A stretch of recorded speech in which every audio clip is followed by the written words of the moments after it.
Bonjour. Dans cette vidéo, nous allons voir si adopter un singe, un Wiziti, un Saïmiri, un Magot est une bonne idée s'il s'agit de bons animaux de compagnie. Alors, durant cette vidéo, nous allons présenter les principaux singes que l'on retrouve en captivité, les dangers que ces singes représentent pour leurs propriétaires. Nous allons parler de la réglementation française en ce qui concerne la détention en captivité de primates, comme de nombreux animaux sauvages. Et enfin, nous allons présenter les conditions de captivité nécessaires pour garder des singes en bonne santé. Avant d'aller plus loin, si vous êtes passionné par les animaux sauvages, si vous vous intéressez au métier de soigneur animalier, merci de liker cette vidéo et n'hésitez pas à vous abonner à notre chaîne. Régulièrement, je mets des contenus qui présentent le métier de soigneur animalier, l'activité des parcs zoologiques et l'élevage des animaux sauvages. Alors, premier point, qu'est-ce qu'un singe? Pour résumer, les singes font partie de l'ordre des primates. Donc dans les primates, il y a les singes, également les lémuriens. Pour ces primates, on connaît 280 espèces, dont fait partie l'espèce humaine. Donc nous sommes des primates, nous sommes plus précisément des singes. Donc les primates non humains se trouvent en priorité dans les régions tropicales et tempérées chaudes. Quelques-uns également vivent dans les endroits un peu plus frais, mais c'est un groupe de familles qui apprécie les climats qui sont tropicaux. Alors on connaît une grande diversité de formes chez les primates, notamment au niveau de la taille. Les plus petits sont les microcèbes, donc on voit une photo de microcèbe en bas à gauche, hein. Il s'agit d'un petit lémurien originaire de Madagascar. Et les plus gros primates sont les gorilles, avec un poids qui peut atteindre 280 kg pour les mâles adultes. On retrouve également d'autres espèces remarquables, comme le mandrill, qui est originaire donc des forêts tropicales d'Afrique, le tamarin lion doré, qui lui est une espèce donc très rare et qui provient des forêts du Brésil, et, et enfin donc l'orang-outan, qui lui est l'objet en fait de menaces, hein. Donc il fait face à des menaces, des destructions de son environnement, et donc est actuellement menacé de disparition. D'autres primates qui sont plus connus, hein, il s'agit généralement des espèces que les personnes souhaitent maintenir en captivité. Le premier donc à gauche, c'est le magot, hein, qui est originaire, d'Afrique du Nord et qui est également présent, sur le rocher de Gibraltar. Donc, c'est la seule, espèce de singe, que l'on retrouve donc, en Europe, mais un tout petit endroit de l'Europe. Au milieu, vous avez donc un Ouistiti pygmée, hein, donc il existe plusieurs, Ouistiti épais tamarins, qui sont également, qui font l'objet donc, de trafic, pour devenir des animaux de compagnie. Et à droite, vous avez donc, un, Saïmiri, donc, c'est un singe, qui, comme les Ouistiti, provient d'Amérique latine, et que l'on retrouve donc, malheureusement, souvent donc, comme, animal de compagnie, et maintenu, illégalement.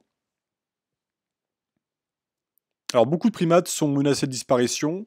Certaines espèces ne comptent que quelques individus dans la nature, d'autres ont déjà disparu. Alors, les menaces, hein, qui s'exercent sur les primates, donc c'est le trafic, hein, notamment pour approvisionner le marché des animaux de compagnie, la chasse dans certaines régions. Les personnes chassent les singes ou les lémuriens pour se nourrir, ou également pour alimenter le trafic de viande de brousse. Et enfin, la plus grosse menace, c'est la destruction des habitats naturels pour agrandir les surfaces en culture et tous les endroits utilisés par l'homme. Alors les singes sont des animaux qui ont des besoins bien particuliers, notamment en captivité, des besoins qui n'est pas facile de satisfaire.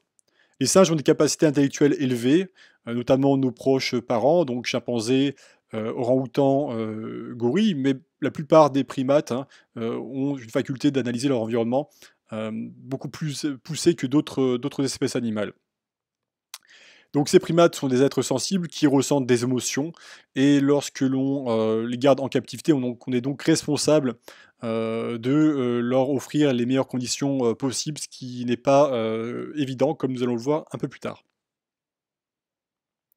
Alors les singes vivent en groupe, sauf exception. Donc ce sont des groupes qui sont composés, soit d'un mâle dominant, plusieurs femelles et de mâles dominés, soit ça peut être un couple, donc le père et la mère donc qui, et leurs jeunes, hein, les jeunes qui ne sont pas atteints la maturité sexuelle et tous les membres d'un groupe entretiennent des relations complexes, de domination, mais également des liens, affectifs, qui sont forts, notamment entre les, mères et leurs jeunes.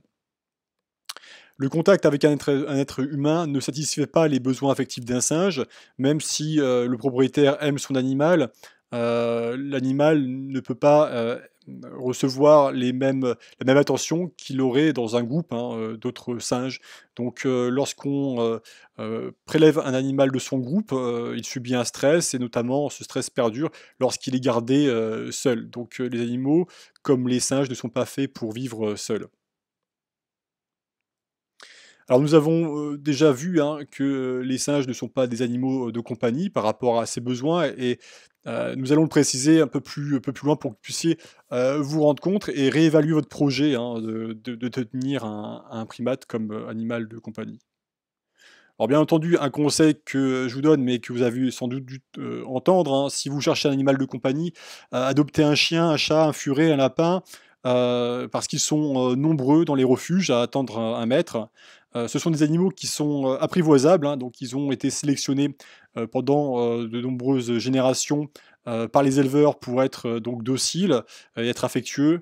Ces animaux domestiques supportent la vie dans une, maison, ou un appartement.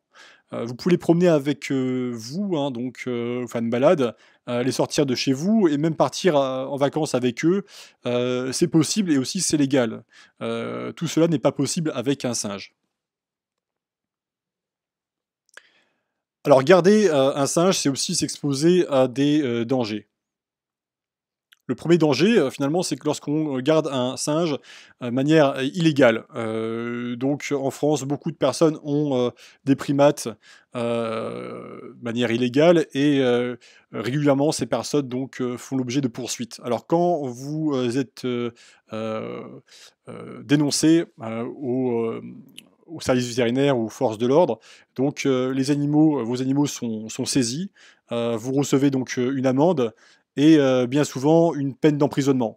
Donc il faut noter que les tribunaux sont de plus en plus sévères contre les personnes qui sont accusées de recel d'animaux sauvages, hein, pourquoi? Parce que déjà la législation, évolue dans le sens du bien-être animal, mais aussi parce qu'il y a une forte pression, des associations de protection, des animaux. Un autre danger, bien plus important, hein, c'est celui d'être blessé. Les singes sont des animaux qui sont, très forts, même lorsqu'ils sont de petite taille, ils ont beaucoup plus de force qu'on pourrait, l'imaginer. Dès lors qu'on a un singe, qui est plus grand qu'un saïmiri, on s'expose à des blessures qui peuvent être graves. Qu'est-ce que c'est comme blessure? Bah, généralement, c'est une morsure. Les singes, mordent souvent, les mains, ils peuvent aussi mordre au niveau du visage. Généralement, ils, vont mordre lorsqu'ils se sentent, stressés, agressés, mais aussi lorsqu'on leur donne, à manger ou lorsqu'on doit les capturer pour les amener, chez le vétérinaire. Lorsqu'on est blessé par un singe, bien souvent on a une plaie, profonde, et il faut se faire hospitaliser pour recevoir les soins, appropriés, recevoir également un traitement antibiotique. Parce que ces plaies cicatrisent mal, s'infectent souvent et on a souvent, des séquelles. Lorsqu'on, travaille en parc zoologique, on rencontre, assez souvent, des, soigneurs ou des vétérinaires, qui ont des blessures, ont des traces de blessures, donc par exemple, un doigt ou plusieurs qui manquent, hein, suite à une morsure d'un primate.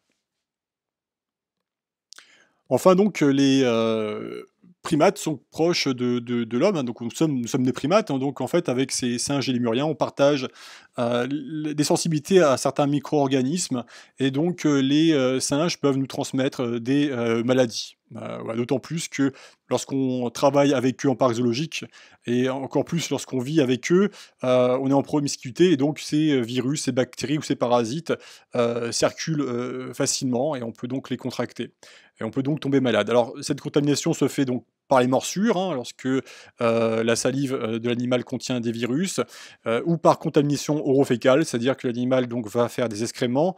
Ces excréments, donc même lorsqu'ils sont nettoyés, il va rester toujours des traces de micro-organismes, des œufs de parasites et ensuite lorsque, on porte par exemple, ses mains à la bouche, ou aux yeux, bah, en fait donc on peut, se contaminer. Donc certaines maladies, certaines zoonoses, hein, comme, les appellent les spécialistes, hein, peuvent être très dangereuses et même souvent mortelles. Alors les 2 principales, zoonoses mortelles chez, les primates sont l'herpès B. Donc l'herpès B, c'est un virus, qui est transmis, généralement des macaques asiatiques, aux êtres humains. Les contaminations connues, hein, sont faites donc, en laboratoire. Et donc l'herpès B provoque, en fait une maladie du système nerveux et généralement, les personnes malades en meurent rapidement ou alors ont, des séquelles, très importants. Autre maladie, elle toujours, mortelle lorsqu'elle se déclare, c'est la rage. Alors la rage, donc elle touche tous les mammifères et cette rage, elle, concerne en particulier, les magos, hein, donc des macaques, que l'on retrouve donc en Afrique du Nord, dont certains peuvent être porteurs de la rage. Donc acquérir un singe qui a été prélevé dans le milieu naturel, c'est prendre le risque, hein, donc de, contracter ces maladies, qui sont très graves.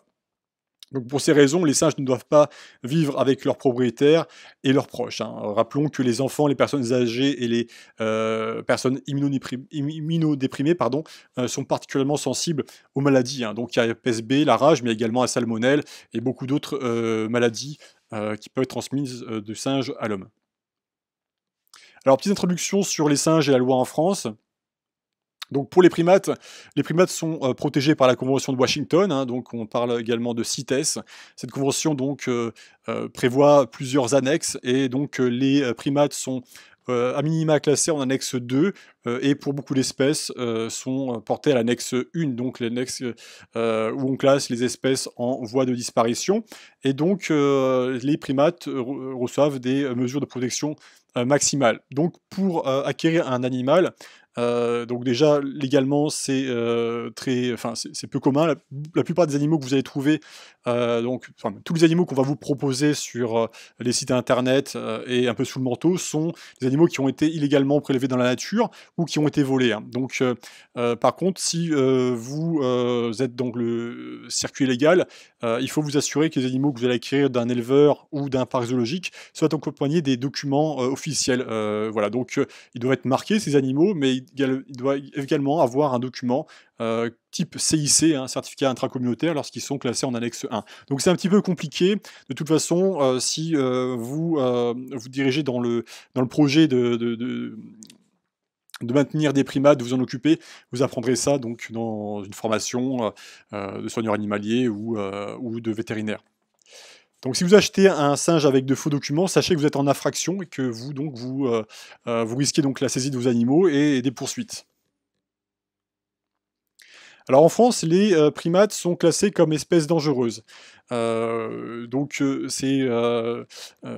cas parce que même les plus petits primates, hein, qu'on a vu qui font quelques dizaines de grammes, peuvent vous mordre et puis également vous transmettre des micro-organismes. Les plus gros par contre sont réellement dangereux parce que, ils peuvent mordre, griffer, et enfin il y a un risque de mort avec des grosses espèces comme les chimpanzés ou les gorilles ou orang-outans. La détention donc des primates en France, est soumise à un certificat de capacité et à l'obtention d'une autorisation d'ouverture. Donc c'est, des autorisations qui sont délivrées par, les représentants de l'État. Donc la loi, s'applique dès le premier individu captif. Il n'y a pas de tolérance, il n'y a pas de seuil pour un animal, isolé, un animal de compagnie. Pour un primate, ça n'existe pas. Alors pour le certificat de capacité, donc comme je viens de le dire, c'est une autorisation qui est délivrée par l'État, donc par le préfet, après avis d'une commission d'experts. Donc, pour, obtenir un certificat de capacité, vous allez donc, préparer un dossier, le déposer au service vétérinaire de votre préfecture, il va être instruit, et vous, allez être reçu pour soutenir ce dossier devant une commission. Donc on va vous poser des questions, donc des vétérinaires, des éleveurs, ou des responsables de parcs zoologiques vont, tester vos connaissances et si, vous satisfaisez à leurs questions, vous, obtiendrez ce certificat. Dans le cas contraire, ça vous sera, refusé. Donc, avant de pouvoir même, déposer ce dossier, il faut aussi avoir une expérience en élevage avec ces animaux, hein. On ne peut pas, faire un dossier, sans, expérience. D'ailleurs, c'est, prévu, par arrêté, par la loi, hein. Donc, il y a un minimum d'expérience, attendu, selon votre diplôme également, vos diplômes en biologie, et le type de certificat de capacité que vous souhaitez. Donc le certificat de capacité doit être obtenu avant d'acquérir le premier animal. Donc il n'y a pas de tolérance, on ne peut pas se mettre, en conformité par la suite, non. Il faut d'abord être capacitaire, avoir l'autorisation ensuite l'autorisation d'ouverture d'établissement, donc avoir l'autorisation de créer un élevage, et ensuite vous pouvez donc recevoir vos premiers animaux. Donc, j'allais dire votre premier singe, non, parce qu'un singe ne vit pas seul, donc vos premiers primates. Donc il existe des certificats de capacité pour, chaque type d'activité. Donc, celle qui, pourrait vous concerner, c'est l'élevage d'agrément. Donc avoir des animaux, non domestiques pour votre plaisir. Il existe également l'élevage professionnel et enfin, la présentation au public, c'est-à-dire donc, la gestion d'un parc animalier. Voilà, donc, la vente et transit, c'est également un certificat de capacité qui concerne des espèces qui font l'objet de commerce, mais pour les singes, ce n'est pas le cas et voilà, il est très rarement, accordé, hein. Bon, bien entendu, il existe un commerce, légal de singes, notamment, pour, les, laboratoires, mais donc, c'est quelque chose de particulier qui ne, concerne pas, les, éleveurs. Donc un certificat de capacité est accordé pour une ou plusieurs espèces, donc c'est vous qui, dans votre demande, allez établir les espèces pour lesquelles vous êtes capacitaire et ensuite donc, c'est la commu après la consultation de dossier et passage en commission, donc, c'est les services vétérinaires qui vont, valider les espèces pour lesquelles vous serez, en droit d'être capacitaire. Donc voilà, c'est très compliqué le certificat de capacité. Si ce soir, c'est la première fois que vous entendez parler, c'est normal de ne pas bien comprendre. Donc je vous invite, à consulter des textes, de loi, pour que ça devienne un peu plus clair. Donc le premier, c'est l'arrêté du, 8 octobre 2018.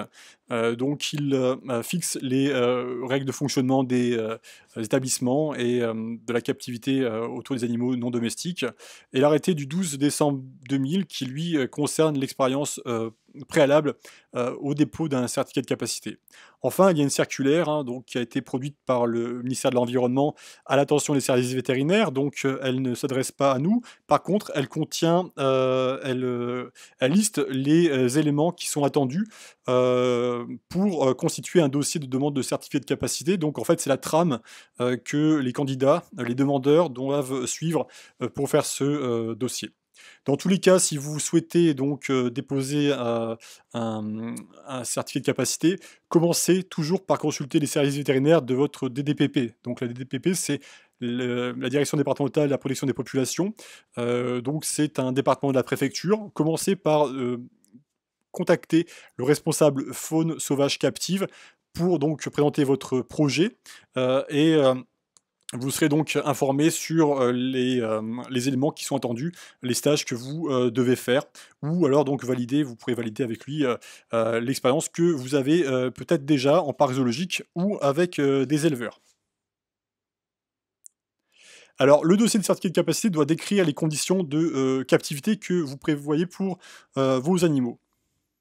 Donc déjà les conditions d'hébergement, donc la localisation de l'établissement d'élevage, hein, donc si c'est chez vous, où est-ce que ça se trouve? Quelles sont les dimensions, les plans des loges pour les animaux, des enclos, des cages, des volières? Le type de chauffage et d'éclairage prévu, à l'intérieur, donc parce que les primates, bien entendu, ont besoin, d'abris, chauffés. Le type des matériaux, employés pour construire ces équipements. Bien entendu, vous allez devoir, nettoyer, ces installations régulièrement. Pour les singes, le nettoyage se fait tous les jours, donc il faut, exposer donc la fréquence de nettoyage, le type, des produits que vous allez utiliser pour nettoyer et désinfecter ces installations, les outils, employés, les protections que vous utilisez vous-même également pour vous protéger des parasites et des autres micro-organismes. Vous allez également décrire, la manière dont les eaux de lavage sont, éliminées et traitées, ainsi que les déchets que donc, vous allez produire, hein, en élevant, des singes. Donc les singes ont besoin d'installations de grandes dimensions, ils ont besoin d'un espace à l'extérieur parce ils doivent être exposés, donc ils doivent s'exposer à la lumière naturelle du soleil pour synthétiser de la vitamine D, et il leur faut bien entendu un abri chauffé accessible en permanence, hein, tout au long de l'année pour qu'ils puissent se mettre à l'abri des intempéries. Alors, la santé animale, également un point important dans ce dossier. Donc, on liste les soins, réguliers apportés aux animaux. Donc, il peut s'agir, par exemple, des vaccinations, vermifuges, donc des mesures préventives.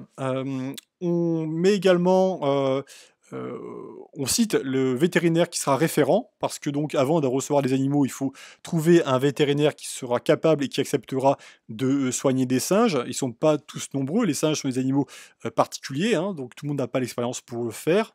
Et puis également, c'est des animaux qui sont potentiellement dangereux, donc certains vétérinaires, pourraient avoir peur de, capturer, ou et de soigner un singe. Donc le, local dédié aux animaux malades doit également être prévu, hein, dans votre élevage. Les plans également sont joints à cette partie-là. Il faut également parler de ce qui est la quarantaine, donc c'est-à-dire la période, d'isolement d'un nouvel individu introduit dans votre élevage, parce qu'il faut s'assurer que les animaux que vous allez recevoir ne, contaminent pas, ceux qui s'y trouvent déjà. Vous allez exposer les méthodes de capture, parce que bien entendu, vos singes devront être visités, périodiquement par le vétérinaire, donc il faut pouvoir les ausculter, les soigner. Capturer un singe, ça ne se fait pas n'importe comment. Les grosses espèces, généralement, sont les plus dangereuses et vu qu'il y a un risque, bien souvent, on pratique l'immobilisation chimique, donc le vétérinaire doit venir avec des, produits que vous ne pouvez pas vous-même, détenir. Voilà, vous devez également avoir une protection, individuelle, hein, pour, durant ces captures, donc des gants, notamment. Enfin, on attend de vous de connaître, les maladies auxquelles vous, vous exposez ou celles que les personnes qui pourraient, s'approcher de vos singes pourraient contracter, et donc mettre en place des moyens de prévenir ces, contaminations. Donc les singes sont des animaux dangereux, ça vous vous en êtes rendu compte, et leur propriétaire est responsable des dégâts et des blessures qu'il pourrait causer, à toute personne. Voilà, même si votre animal, s'échappe, vous ne le voyez plus, quelques jours après, il mord quelqu'un, bah, c'est vous qui êtes fautif, hein. En aucun cas le singe est légalement, responsable des dégâts qu'il cause. On parlera également dans ce dossier des rations alimentaires, donc quels sont les aliments que vous donnerez à vos animaux.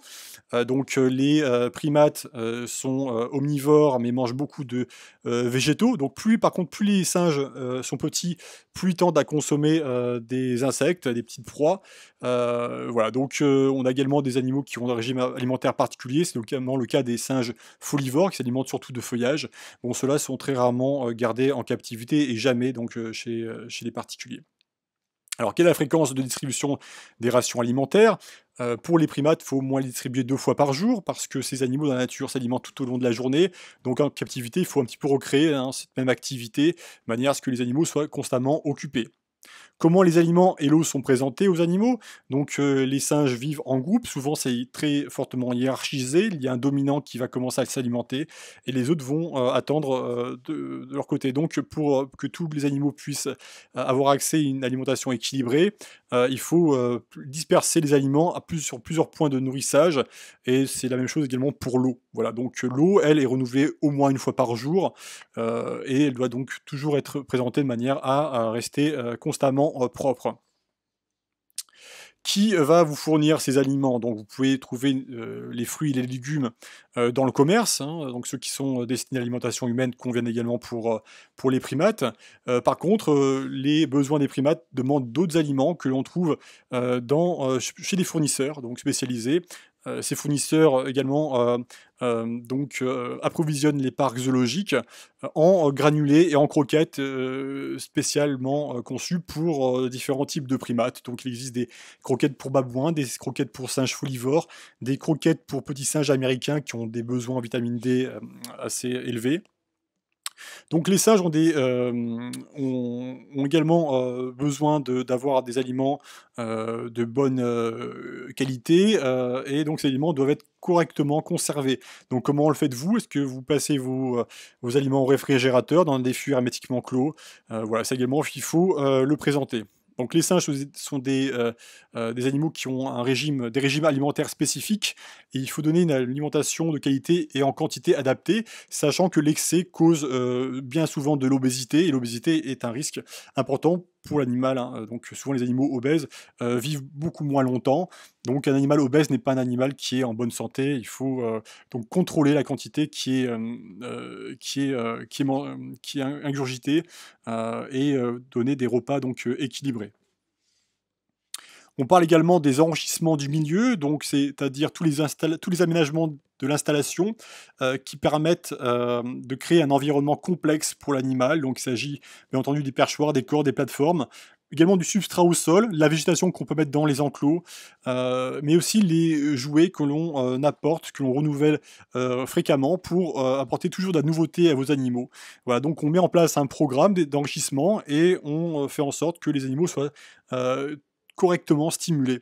Donc les animaux, les singes en fait ont des capacités, donc cognitives élevées, donc mentalement ils sont très évolués, et ils sont donc, en proie à l'ennui, s'ils ne reçoivent pas des enrichissements, réguliers. Donc l'animal qui s'ennuie, va contracter des maladies, donc peut contracter des maladies mentales, et donc c'est un animal qui n'est pas, c'est un animal qui est en mal-être.